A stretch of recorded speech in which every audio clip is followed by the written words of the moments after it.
Assalaamu calaykum. Fadlan ku soo dhawow qaybta saddexaad ee muuqaaladii aan uga hadlaynay sirdoonka Soomaaliya. Waxa ayna qaybtani noogu bilaabantay sargaal xiirane oo weli hadalkiisii sii wata.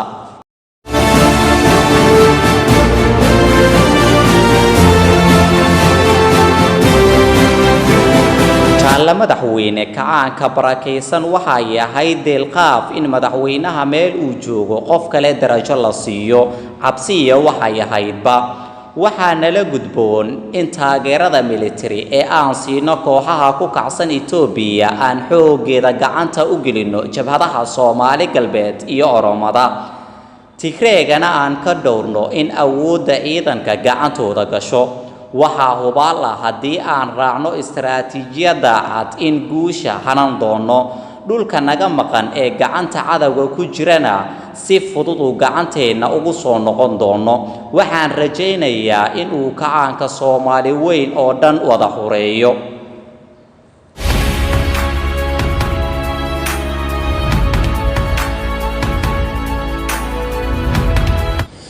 ninna kuma dhiiran kalin intanadii maalintaas fadhiday cabsi awgeed in madaxweynaha hortiisa oo aan aniga ugu darajo hooseeyo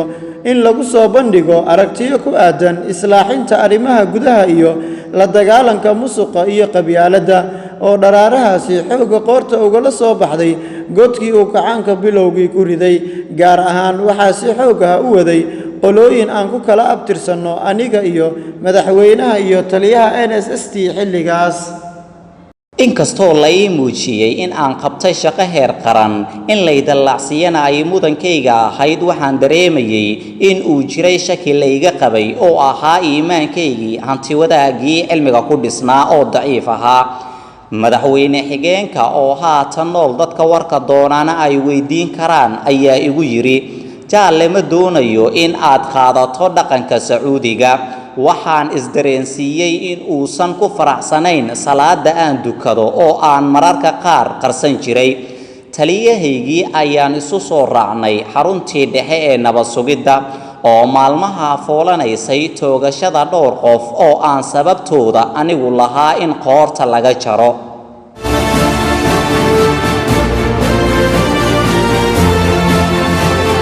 mar kaliya ayay saraakiishii iga saraysay siday ila dhaqmi jireen isbedelay kadib uun markii madaxweynuhu si gaar ah igala dhaxbaxay sidoo kale xarunta madaxtooyada oo qofkii si gaar ah ula istaaga jaalasiyaad